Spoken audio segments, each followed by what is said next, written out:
한 유대 청년이 랍비에게 찾아와서 질문을 했습니다. 선생님, 가난한 사람들은 별로 가진 것이 없어도 남에게 베풀기를 좋아하고 또 이웃과 더불어 사이좋게 지냅니다. 근데 부자는 왜 그렇게 많은 것을 가지고 있으면서도 이웃에게 나눠줄 줄을 모를까요? 그렇게 질문했습니다. 여러분, 답이 뭘까요? 어렵죠? 그러니까 랍비에게 물어봤겠죠. 랍비가 우리 그 젊은이를 쳐다보더니만은 밖에 나가서 밖을 한번 내다봐라. 이게 뭐가 보이는지. 밖에 나가서 내다보니까 뭐가 보이더냐.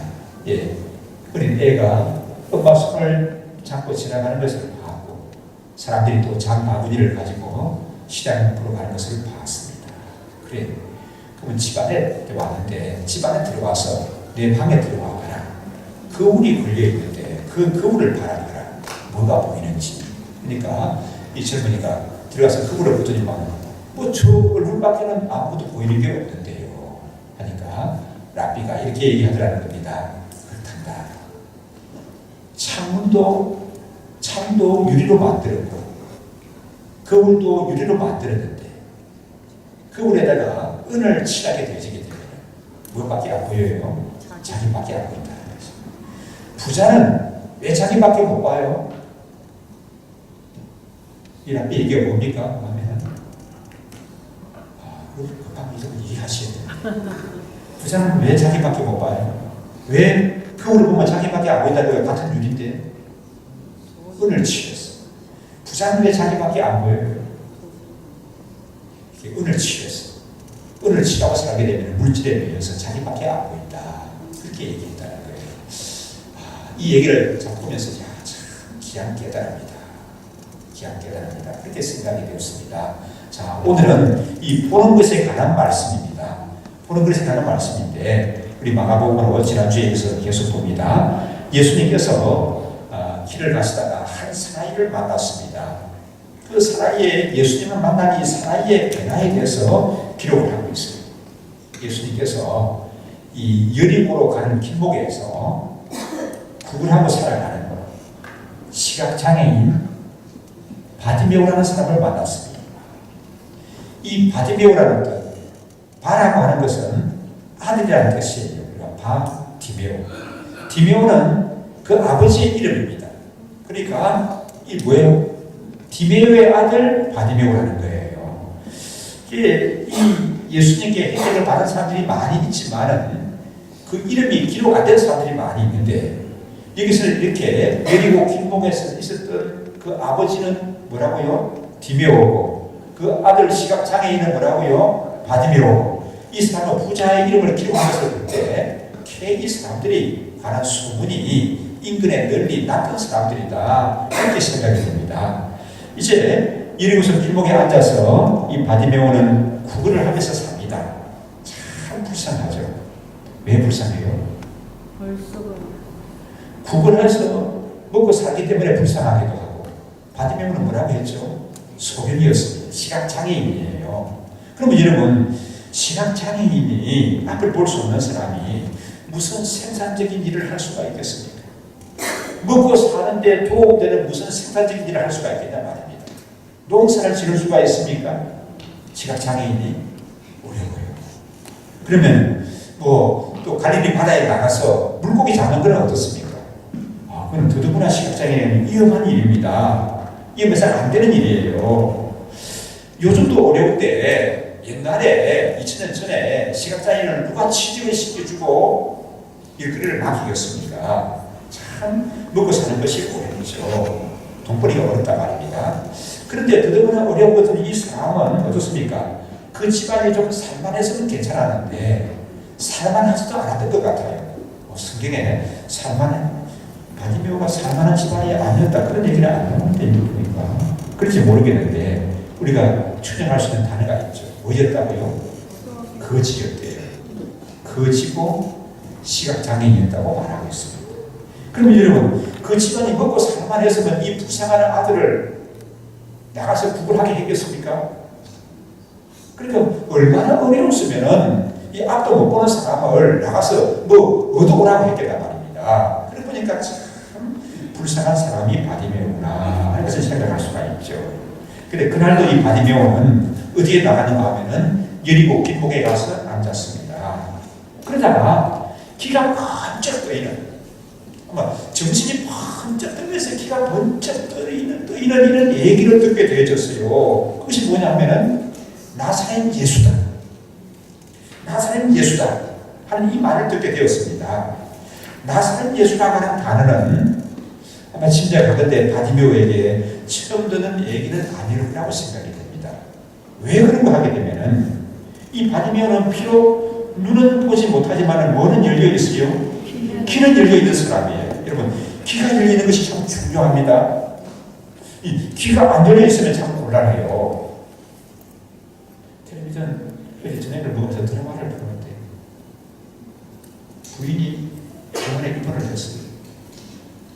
뭐 검사해보니까 다른 게 이상 없는데 정신과 치료를 좀 받아야 된대요. 그래서 남편이 아니 내 아래 멘탈에 뭐 문제가 생겼단 말입니까?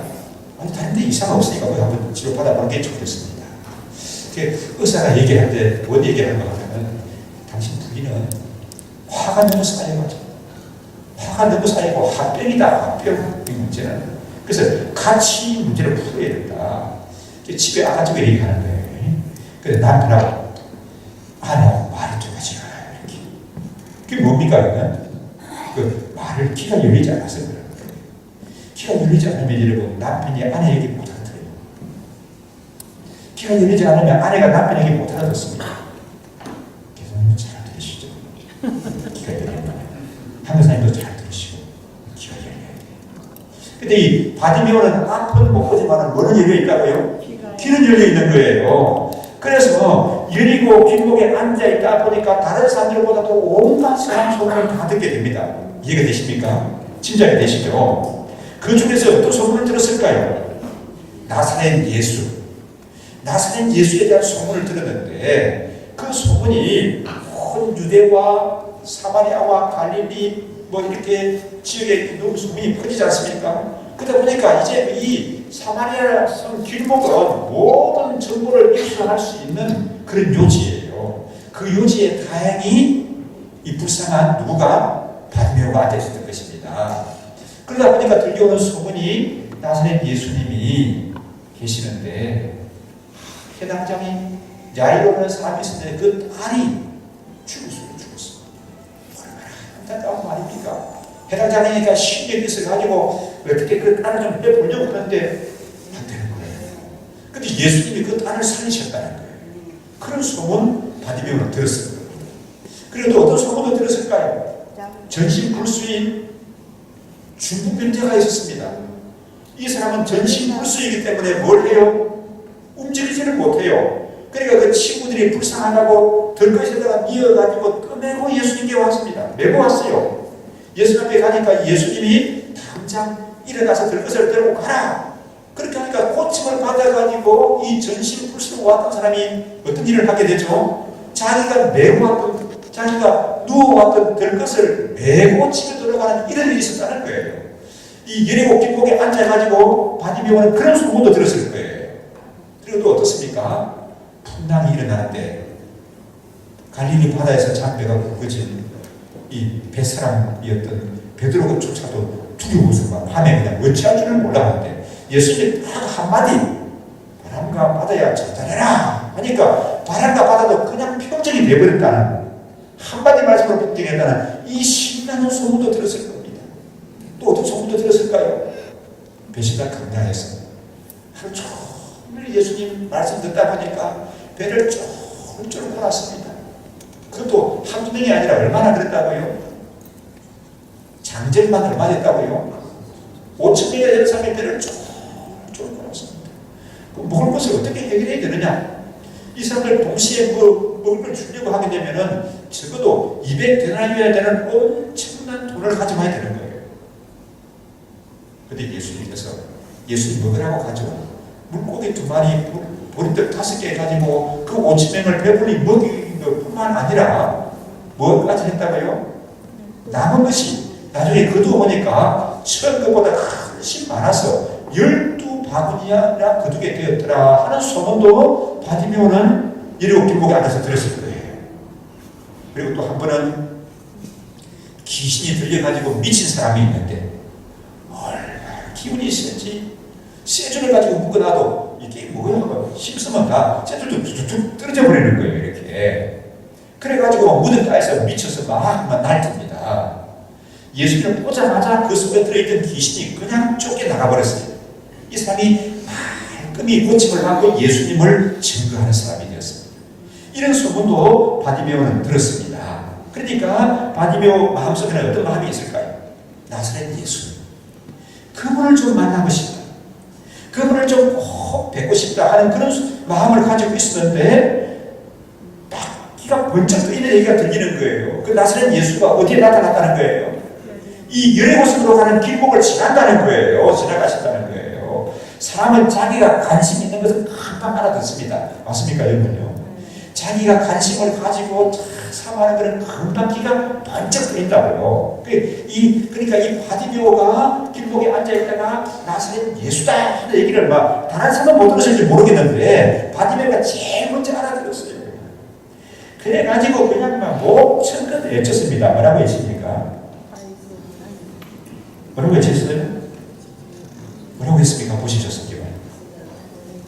다윗의 자손 예수여, 그 다음에 나를 불쌍히 여기소서. 다윗의 자손 예수여, 나를 불쌍히 여기소서. 이렇게 외쳤습니다. 와, 바디메오 지금 예수님 처음 만나는 겁니까? 전에도 만났습니까? 처음 만나는 거예요. 소문은 들었지만은. 근데 예수님을 가리켜 뭐라고 말합니까? 다윗의 자손 예수여. 굉장히 믿음의 고백이 담긴 얘기예요. 왜냐하면은 그냥 다윗의 자손으로 온 예수요 이런 단순한 그런 정도가 아니에요. 이 다윗의 자손이라고 하는 것은 인류의 구원자로 오신 구세주 메시아라고 하는 그런 의미의 말입니다.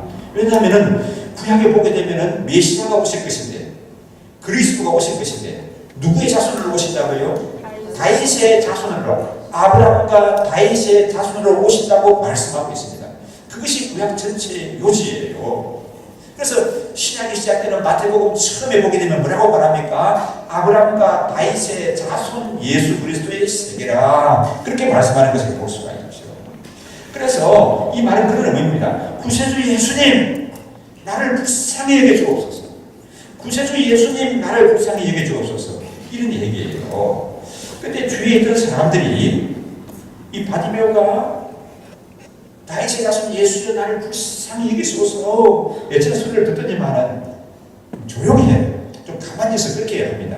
근데 또 가만 보니까 소리 지르는 사람이 어떤 사람이에요?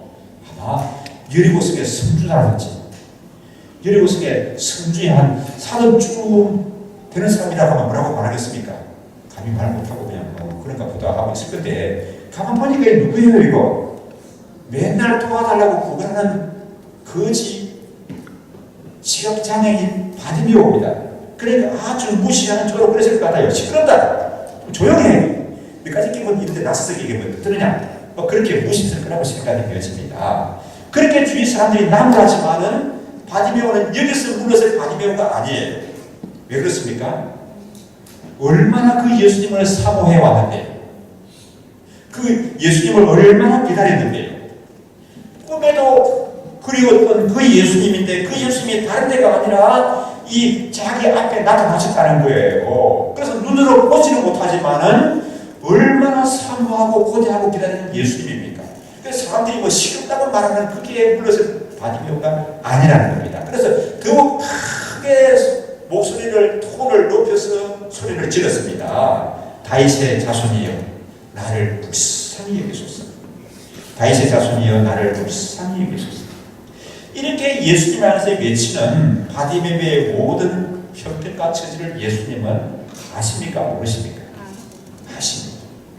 그 간절한 소원을 아시고, 바디메오의 마음의 중심을 아시고, 바디메오의 믿음을 아시고, 또 바디메오가 왜 이렇게 사람들이 뭐라고 하는데도 불구하고 소리를 계속해서 지르는지, 그것도 예수님은 다 아십니다.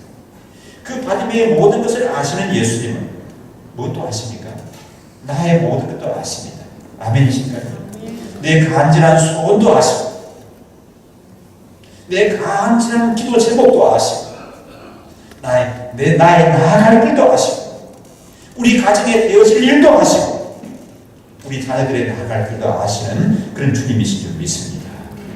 그 예수님께서 바디메오를 부르셨습니다. 사람들이 바디메오를 얘기합니다. 야, 괜찮다, 안심해라, 일어나라. 예수님들을 부르신다, 가봐라. 그러는 겁니다. 그러니까 참 성경이 재밌게 표현을 했어요. 바디메오가 어떻게 했다고요? 예수님이 부르신다, 예수님께 가봐라. 사람들이 그렇게 말하는 거예요. 그러니까 바디메오가 어떻게 했다고요? 그 보니까 바디메오가 뭘 벗어버리고, 뭘 벗어버린다고 하죠? 50절 말씀 함께 읽어보실까요? 소금이 겉옷을 내어버리고 그냥 예수님 있는 방향을 향해서 앞도 못 보는 사람이 펄떡이나 달려가는데 뭘 벗어버리고 갔다고요? 겉옷을 벗어버리고. 이 겉옷이 참 중요한 거예요. 여러분 지금 입고 있는 옷이 중요합니까? 소중하지. 얼마나 아끼는 옷인데. 저는 제가 제일 아끼는 옷 교회 와요. 여러분도 그렇죠, 겉옷을. 그런데 이 유대인들에게는 겉옷이 참 중요합니다. 이 겉옷이 참 다양한 용도로 쓰여요. 이 외출할 때 이건 이 외투가 되는 것뿐만 아니라 또 추위를 가려주기도 하고, 뭐 앉을 때는 다 펴놓고 그것도 깔고 앉기도 하고, 또 어떻게 합니까?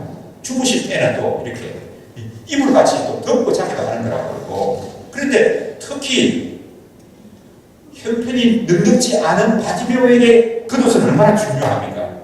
그런데 예수님이 부르신다 하니까 겉옷 따위가 문제가 아니에요. 그때는 겉옷을 그렇게 악스를 바디메오지만 겉옷도 벗어 제치고 예수님을 향해서 달려갔습니다. 참 귀한 모습이라고 생각이 돼요. 여기서 우리가 생각할 수 있는 것이 어떤 것인가 하면, 주님의 부르심이 있을 때 이렇게 달려가는 거예요. 어떻게 달려가는 겁니까? 겉옷을 벗어버리고 달려가는 거예요. 그러니까 우통을 다 벗어버리고 그러면 런닝만 하고 달려가는 얘기가 아니라, 내 평소에 애착을 가지고 관심을 가지고 있었던 것 다 내려놓고 달려갈 수 있어야 된다는 거예요. 우리 예수님이 제자들을 부르실 때도 그렇더라고요. 우리 마가복음 앞부분에 보게 되면은 예수님이 베드로와 안드레를 부르는 장면이 나옵니다. 그때 베드로와 안드레가 뭐 하고 있었던가요? 물질을 하고 있었어요. 물질. 고기 잡고 있었습니다. 그 물질 하고 있었거든요. 그때 예수님이 나를 따르라 하니까, 이거 다 심하게 해놓고 정리해놓고 가겠습니다. 그리고 했습니까? 그거 다 보내주고 그냥 그 자리에서 베드로와 요한이 예수님 따라갔다고 했습니다. 그렇게 얘기를 하고 있습니다. 또 그 다음에 보면은 예수님 제자 중에 그 형제가 있죠. 세베대의 아들들이 있죠. 누굽니까? 야고보와 요한이 있는데 그들은 뭘 하고 있었습니까? 그들도 고기 잡는 사람들이었는데 그물을 손질하고 있었대요. 그물을 손질하고 있었는데 예수님이 이 세베대의 아들에게 나를 따르라 말씀하시니까 그들이 이거 맞아 하는 거 다 맞춰놓고 그물 넘겨주고 가겠습니다. 그렇게 했습니까? 그 그물을 버려두고 배를 버려놓고 세베대의 아들들이 예수님을 따라갔다. 성경이 그렇게 말씀합니다. 성경에 보면은 하나님의 역사하심을 보게 되면은 하나님의 말씀에 적시 순종하는 사람들에게 하나님의 역사하심이 크게 나타나는 줄 믿습니다. 미련한 사람들이 아니에요. 주께서 말씀하시니, 우리 하나님이 말씀하시니 내가 따르겠습니다. 내 것을 내려놓고 바쁜 것을 내려놓고 따라 나서는 그런 사람들을 하나님이 들어서시고, 그런 사람들에게 하나님께서 은혜를 더하고 진리를 더하고 복을 더하여 주시는 하나님이신 줄 믿습니다. 예수님께서 바디메오에게 말씀하십니다. 얼마나 기다렸습니까? 사모였습니까? 얼마나 기대감을 가지고 있었습니까? 그래서 예수님께 막 그것도 벗어버리고 달려갔더니만은 예수님이 바디메오에게 말씀하시는데 바디메오가 평생 듣기 원했던 그런 말씀을 하는 거예요. 뭐라고 얘기합니까? 51절을 보실까요? 예수께서 일어나 너에게 무엇을 하여 주기를 원하노냐? 너에게 무엇을 해주면 좋겠느냐? 바디메오를 보시지만 예수님 하시는 말씀이 다른 거 뭐 물어보지도 않고 대답 하시는 말씀이 뭐라는 거예요? 내가 너에게 뭘 해주면 좋겠니? 바디메오야, 내가 너에게 뭘 해주면 좋겠니? 어떻게 해줄까? 이렇게 물어보는 거예요. 자, 그러니까 여러분 같으면 어떻게 대답하겠습니까? 예수님 이렇게 물으시는데 뭘 대답하시겠어요? 예수님이 여러분에게 뭘 해줘? 소원이 뭐냐? 얘기해봐라. 이러시는데 이러고 뭘 얘기하시겠어요? 바디메오는 뭘 얘기했습니까? 51절 다시 보시면요.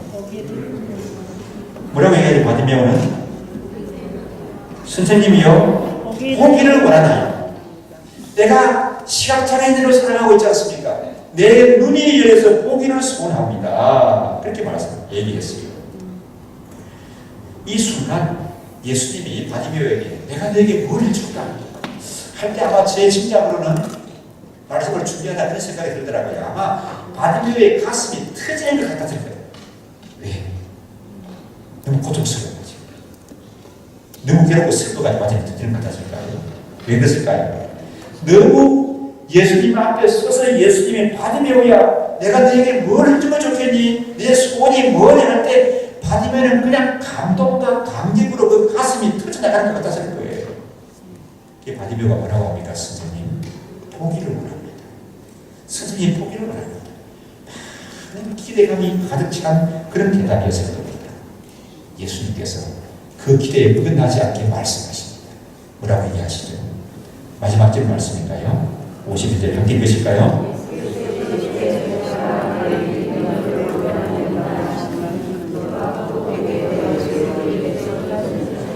예수님 말씀하십니다. 가라. 내 믿음이 너를 구원하였다. 그 순간 바디메오가 어떻게 됐다고요? 그 눈이 한참 열렸습니다. 보게 되었습니다. 그리고 어떻게 했다고요? 예수님을 쫓았다. 예수님, 그 중요한 겁니다.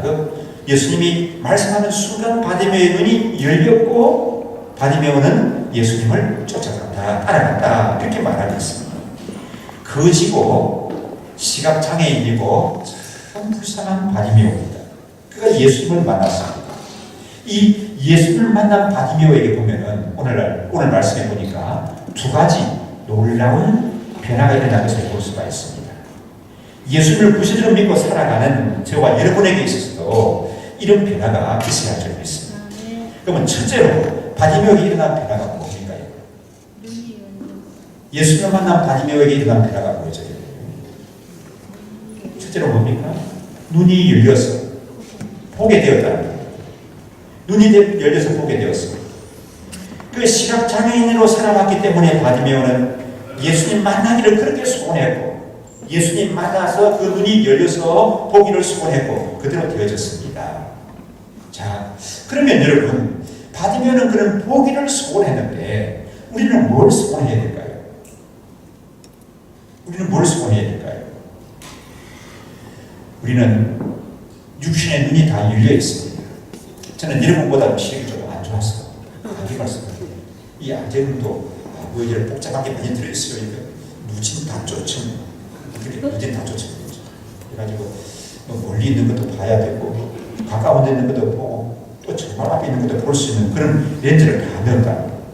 거기다가 또 눈을 좀 보호해야 된다고 해서 여기다가 또 뭘 넣는가 하면은 이 자동으로 변색되는 그런 것도 넣었습니다. 그러니까 이제 저는 보게 되면 밖에 나가서 햇볕을 보면은 햇볕의 농도에 따라서 이게 안경이 새까매지는 거예요. 그래서 사람들 그걸 모르는 사람들한테 뭐 눈이 좀 안 좋습니까? 그런 얘기를 하는데 그러니까 또 안에 들어오면 말짱하게 이게 하얀 또 안경이 되는 괜찮은 안경이죠. 근데 별로가 안 비싸고 제가 안 되는 얘기 하거든요. 자, 그런 별로 저는 시력이 안 되는 걸 쓰고 있지만 그래도 봐요 다. 텔레비전도 보고 영화도 극장에 가서 볼 수 있고 저 뒤쪽에 있는 글씨도 보여요. 설교 보기를 원하나이다. 김승만 목사 다 보여요. 자, 저뿐만 아니라 눈이 나쁜 저도 보고 저보다 눈이 좋은 여러분들도 다 봅니다. 육신의 눈은 열려서 우리가 모든 걸 다 볼 수가 있거든요. 그럼 우리는 뭘 원해야 될까요? 뭘 원해야 될까요? 육신의 눈이 열려서 많은 사물을 보고 있다는 것에 만족하지 말고 영적인 눈이 열리기를 원하셔야 됩니다. 영적인 눈이 열려야 돼요. 오늘날 보면은 정말 육신의 시력은 좋은데 영적인 눈이 열리지 않은 사람이 또 많이 있는 것을 봅니다. 죄송합니다만 오늘날 우리 한국 교회 안에는 이 좋은 시력을 가지고 있으면서도 영적인 눈이 어두워져 있는 그런 성도들이 한국교회에 참 많이 있는 것이 안타깝습니다. 요한계시록 3장을 보게 되면 예수님께서 사도 요한을 통해서 라오디게아 교회에 주시는 말씀이 나옵니다. 너희가 말하기를 나는 부자라 부유하여서 부족한 것이 없다 하나 내 공부한 것과 가련한 것과 가난한 것과 눈먼 것과 벌거벗은 것을 알지 못하도다. 내가 너희를 권하노니 나에게서 풀로 연단할 금을 사서 부유하게 하고 흰옷을 사서 입어 벌거벗은 수치를 보이지 않게 하고 안약을 사서 눈에 발라 보게 하라. 그렇게 말씀합니다. 이 라오디게아 교회는 라오디게아라는 도시에 있는데 라오디게아 어디 있는가 하면은 소아시아 오늘날 터키에 있습니다.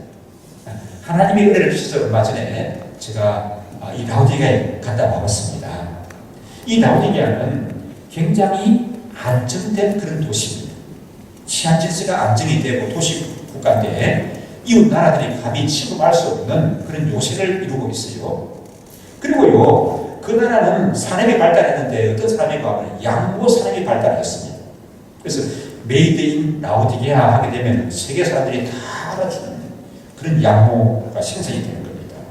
이게 수출이 돼가지고 굉장히 이 도시가 부유했습니다.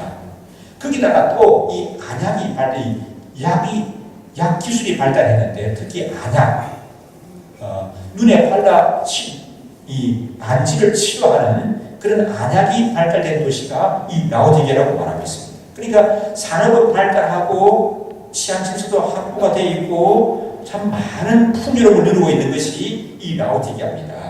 그러니까 이 라오디게아 교인들이 생각하는 게 뭐냐면은 우리는 아쉬울 것이 없다. 부족한 것이 없다. 우리는 평화롭다. 넉넉하다. 참 만족스럽다. 그러면서 자만하고 생각하고 있다는 겁니다. 그들을 향해서 주께서 말씀을 하십니다. 너희가 눈이 가려워져서 보지 못해서 그렇다.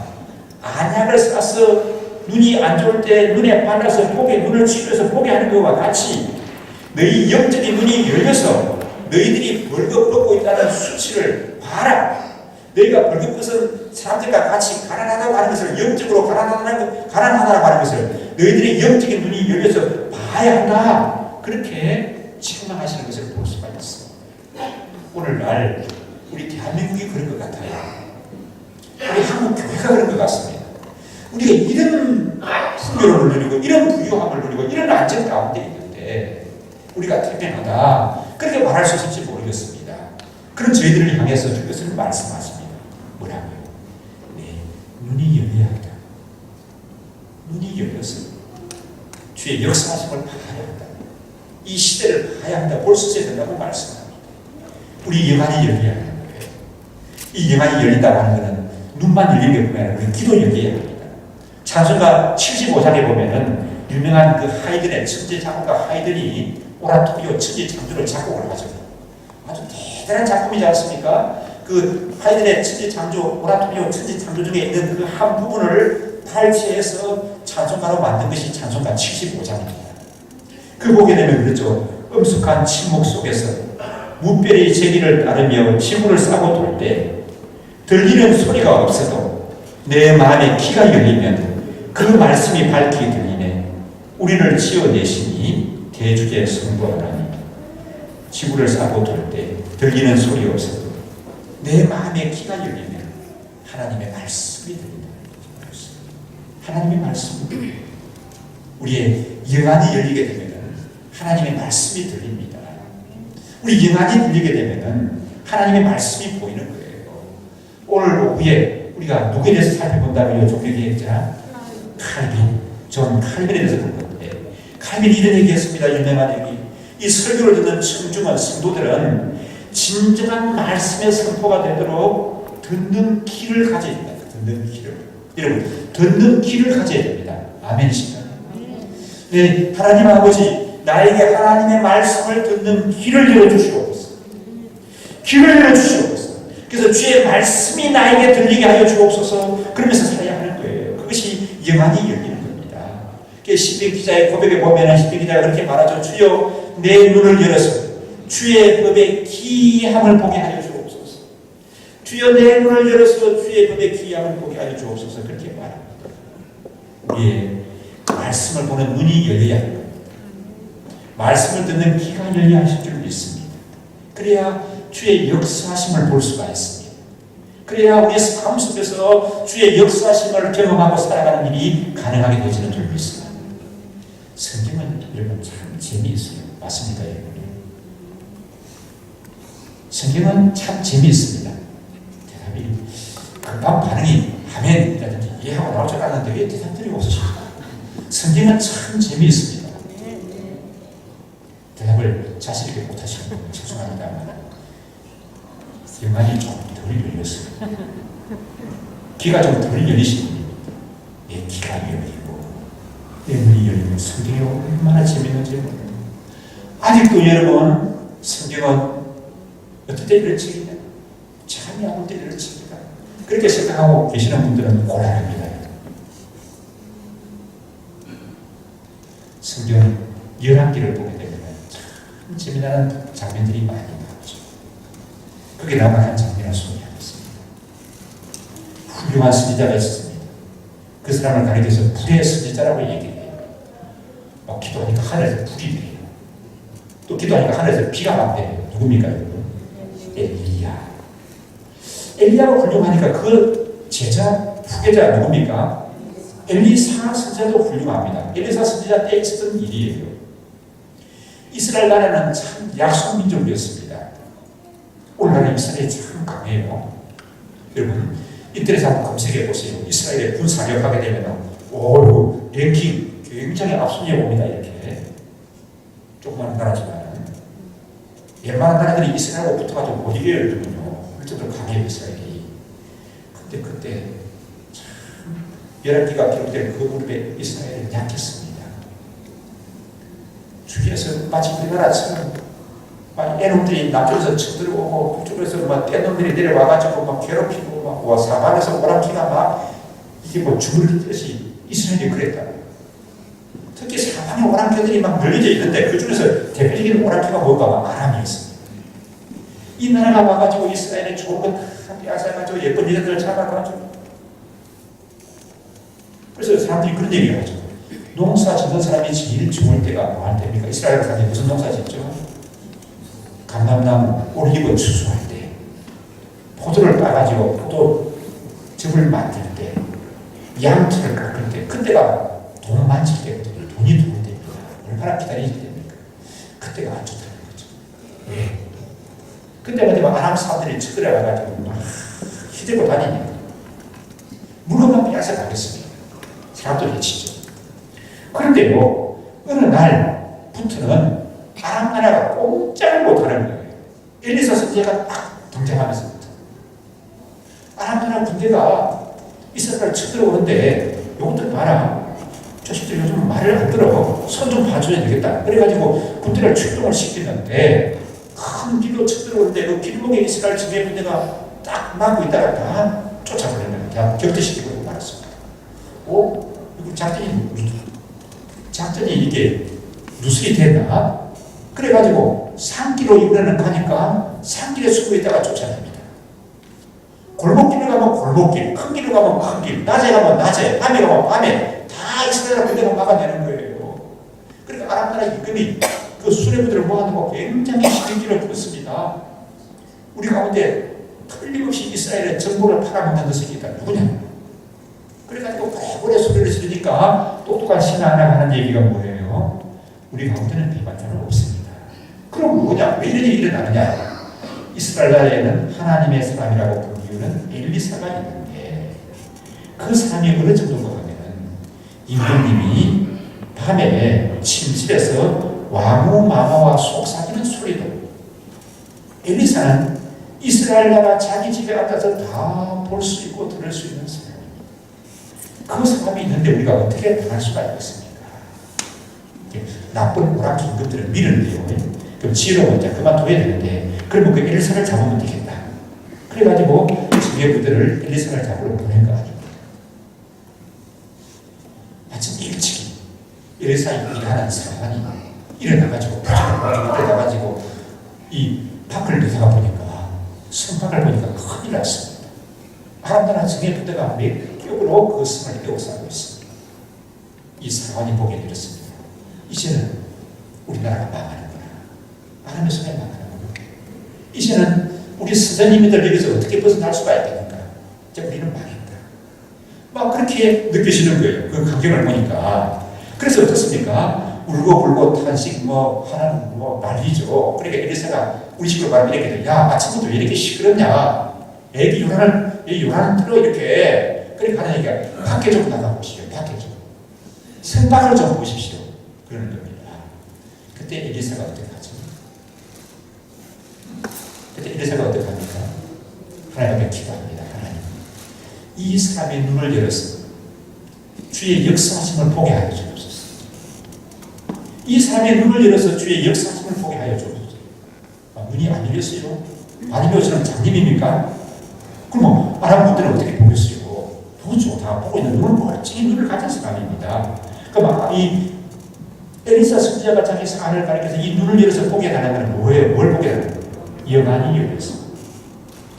육신의 눈을 멀쩡해서 아람 군대를 잘 알아보고 있는데 그 육신의 눈으로 그치는 게 아니라 그의 영안이 열려서 주의 역사하심을 보게 하여 주옵소서.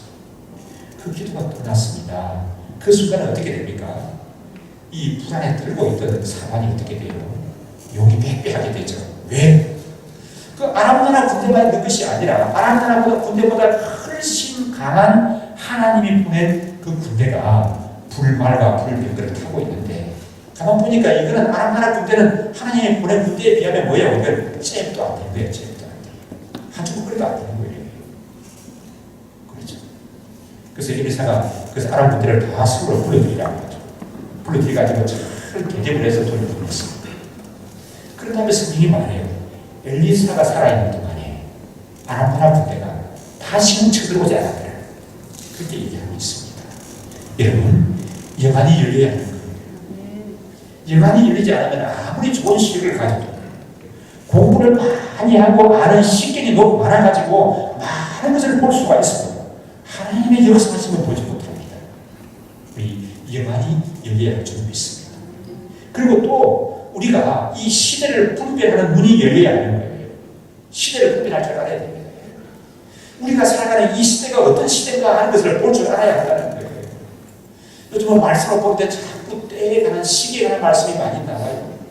지난 수요일 날도 보니까 어떤 말씀이 있던가요? 우리가 어떻게 산다고요?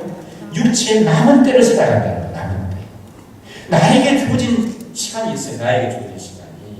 그런데 이제 제가 이동안 한두 때가 살아왔는데 나에게 이제 남은 시간이 얼마인지 모르지만 그 남은 시간을 나는 살아가고 있어요. 분명한 것은 어제보다는 오늘은 그 남은 시간이 더 짧아요. 맞습니까, 여러분? 내일이 우리에게 주어질지 모르겠습니다. 내일이 되게 되면 내일은 오늘보다도 그 남은 시간이 더 짧습니다. 맞습니까? 주님 오실 시간이 짧고 내가 살아가고 일할 시간이 더 짧은 그런 사실입니다. 그 육체의 남은 때를 끼워서 살아야 된다고 성경이 말씀합니다. 로마서에 보니까 이렇게 말합니다. 지금은 자다가 깰 때가 벌써 되었다. 영적으로 잠들어 있지 말고 자다가 깰 때가 벌써 되었다고 성경이 그렇게 말씀하고 있습니다. 시대를 보는 눈이 열려야 합니다. 시대를 분별할 줄 아는 눈이 열려야 할 줄 믿습니다. 지금 이 시대 어떻습니까? 자주 인용해서 좀 죄송합니다. 우리나라 5천년 역사에 지금같이 부유하게 사는 데가 없잖아요. 지금같이 넉넉하게 먹고 싶은 거 먹고 다니고 싶은 데 다니고 집 마련하고 지금도 해놓고 주식도 사고 우리가 지금 여러분 먹고 싶은 것을 못 먹는 사람이 혹시 있습니까, 여러분? 혹시 그런 사람이 있을지 모르지만 대다수의 사람들은 너무 많이 먹어서 탈이에요. 오늘 아침에 또 밥 먹으면서 잠깐 텔레비전을 보는데 목사님이 설교하는데 이런 설교를 하더라고요. 한 일주일 동안 금식 기도를 위해서 선포를 했대요. 그래서 기도할 문제 있는 사람은 나오라 했더만 한 자매가 나왔는데 한 자매가 나와가지고 그런 얘기가 목사님 저 다이어트를 좀 다이어트 할 수 있게 기도해 달라고 하더라고요. 그래서 그 목사님이 좀 무안을 줬대요. 무슨 다이어트 해달라고 기도를 하느냐. 그럼 자매가 좀 덜 먹고 운동하고 좀 몸매를 관리하면 되는 것이 그걸 하나님 앞에 기도해달라고 그러느냐. 그 자매가 목사님 저에게 무안을 주십니까? 당신은 좀 무안을 좀 당해야 돼. 그래야 좀 몸을 좀 먹는 걸 좀 조절할 수가 있지. 그렇게 목사님이 얘기했다는 게 들었습니다. 오늘 사람들이 그렇죠, 여러분요. 먹을 것이 없어서 하나님 이렇게 제가 말했지만 먹을 것을 말한 건 아니에요. 그렇죠. 그런 시대에 우리가 살아가잖아요, 이렇게. 그러니까 사람들이 능력한 거예요. 여유가 있다는 거예요. 지금 같은 태평 상태가 어때요? 물론 북한의 미사일이 행복기가 위협한다고 하지만 우리나라 같이 안정되게 사는 사람들이 어디 있습니까? 밤에 서초동 다니만 합니까? 밤에 왜 다니요? 서초동 어떻게 보세요? 밤에 보면 괜찮은데 서초동 어때요? 괜찮죠. 그리고 밤에 그냥 방문이 방에 들어오는 여러분 세계 각국 보십시오. 밤에 이렇게 우리나라 같이 마음대로 다닐 수 있는 나라가 몇 나라가 없어요, 이렇게. 그럴 정도로 우리는 북한에서 강박할 것 같은데 치안 질서도 안정이 된 이런 가운데 살아가고 있다. 그렇지만 금년도 풍년이지 않습니까? 풍년이지만 우리가 알아야 할 것은 영적으로 이 시대가 어떤 시대인가 하는 것을 우리가 알아야 합니다. 영적으로는 굉장히 도전받는 시대입니다. 지금 여러 가지 일어나는 일들이 개인적으로 단체적으로 뿐만 아니라 국가적으로도 하나님의 권위에 도전하는 그런 영적인 일들이 자꾸 일어나는 것을 봐요. 참 안타까운 일입니다. 이건. 우리가 경기가 어렵다고 하지만 수출은 가장 제대로 노력하고 지난달에 그랬다고 할 것 같은데 또 삼성전자는 또 사상 최대 이익을 남기고 어려운 가운데 우리 경제가 돌아간다. 물론 그건 참 고마운 일인데 그렇다고 해서 우리가 영적으로 만족해서는 안 된다는 거예요. 영적으로 보면 우리는 참 지금 어려운 시대를 살아가고 있습니다. 대표적으로 예를 들 수 있는 것이 이거예요. 지난 9월 달에 우리 교단에 속한 총회가 열렸습니다. 우리 교회가 속한 교단의 총회가 열린 것뿐만 아니라 한국 대다수 교단들이 9월달에 총회를 하는데 그 총회를 하면서 보니까 결의된 공통된 사항이 있습니다. 심지어는 자유주의 신앙을 가진 그런 교단에서도 결의한 게 있습니다. 그게 뭐냐면은 동성 결혼을 인정할 수 없다는 거예요. 동성 간의 결혼을 인정할 수가 없다. 동성애는 분명히 하나님의 율법을 어기고 창조 질서에 거다는 지하이다. 만약에 동성애자인데 회개했다면 다르지만 회개하지 않았다고 하게 되면 그 사람은 목사라고 하게 되면 목사는 파면시켜야 되는 거죠. 만약에 동성애자를 인정을 하고 결혼 출연을 했다고 하게 되면 그 목사는 파면이에요. 그러면 결의를 했어요. 뿐만이 아니라 동성애를 인정하거나 동성애자는 장로님이나 근사님이나 안수 집사님도 교회에서 집사님도 될 수 없다고 결의를 했습니다. 맞는 결의입니까? 제대로 한 결의예요? 제대로 한 결의죠. 그래도 한국 교회가 뭔가를 좀 살아있다 그렇게 생각이 되는데 얼마 전에 우리 한국 장로교회에서 제일 크다고 그 사람들은 주장을 해요. 그런 교단이 있어요. 그 교단에서 운영하는 신학교는 한국에서 아주 좋은 신학교라고 자부하고 있습니다. 가까운 데 있어요. 위에 가까운 데 있어요. 그 학생회가 결의를 했어요. 결의를. 뭔 결의를 했는가 하면 우리 선배 목사님들은 동성애를 반대하는 결의를 했지만 우리는 그게 따를 수가 없다. 그게 따를 수가 없다는 거예요. 야, 이건 예산 일이 아닙니다. 예산 일이 아니라는 걸 이해를 진짜 이해하십니까? 이 결의한 사람들이 어떤 사람들이라고요? 그냥 시민단체에서, NGO 단체에서 한 게 아니에요. 신학교가 어떤 데입니까? 죄송합니다만은 공부하라고, 출시하라고, 집안에 좀 빛을 보겠다고 집안에서 뒷바라지 해서 공부시키고 대학을 보내고 했는데 저는 그런 세상적으로 출세하고 돈 버리는 것보다는 주의 길을 따르겠습니다 하고 헌신된 사람들이 모인 데가 신학교예요. 맞습니까 여러분요? 출세가 보장이 되어 있고 돈벌이가 보장이 되어 있습니다. 취직이 보장이 되어 있습니다. 나는 돈벌이하고 취직하기보다는 주님의 발자취를 따르겠습니다. 허리를 졸라매고 고난이 땅에도 주님 발자취를 따르겠습니다 하고 헌신하는 사람들이, 그래서 서양하고 온 사람들이 그런 사람들이 동서를 반대하는 그 총회 어른들의 결정을 받아낼 수가 없다고 성명서를 발표한 거예요. 그런 시대입니다. 이야, 이 참 얼마나 우리가 영적으로 어려운 시대를 살아가는가 하는 것을 짐작할 수 있는 그런 사건이에요. 우리가 위기의 시대를 살아가고 있습니다. 경제가 올라가고 우리 등이 따뜻하고 우리 배가 부르다고 해서 여행의 차주가 있고 우리가 많은 것을 지고 있다고 해서 이 시대를 태평성이라고 생각해서는 안 됩니다. 영적인 눈이 열려서 이 시대를 분별할 줄 아는 그런 저와 여러분 되시할 줄 믿습니다. 두 번째로 생각할 수 있는 건 바디메오 예수님 만났죠. 이리고 성으로 가는 길목에 앉아있던 참 불쌍한 사람이었습니다. 거지였습니다. 시각장애인이었습니다. 이 사람이 예수를 만나고는 변화가 됐어요. 변화가 어떻게 되었습니까? 첫째 변화는 눈이 열려서 보게 된 것이고, 그 다음 두 번째 변화가 뭐예요? 오늘 말씀 제일 마지막에 보면 뭐라고 합니까? 어떻게 했다고요? 예수님을 따랐다고 말씀하고 있습니다. 예수님을 따르는 말이 뭘까요? 그 신분이 변화되었습니다. 이제는 더 이상 길거리에서 구걸해서 먹고 사는 불쌍한 사람이 아니라는 얘기예요. 예수님을 따라가는 사람이 됐다는 겁니다. 예수님 따라가는 사람이 뭐예요? 예수님 따라가는 사람 두 자로 뭐라고 보내요? 제자. 맞습니까 여러분? 예수님의 제자가 됐다는 얘기예요. 베드로를 비롯한 12사람만 예수님의 제자가 아니라 예수님의 제자가 많이 있었습니다.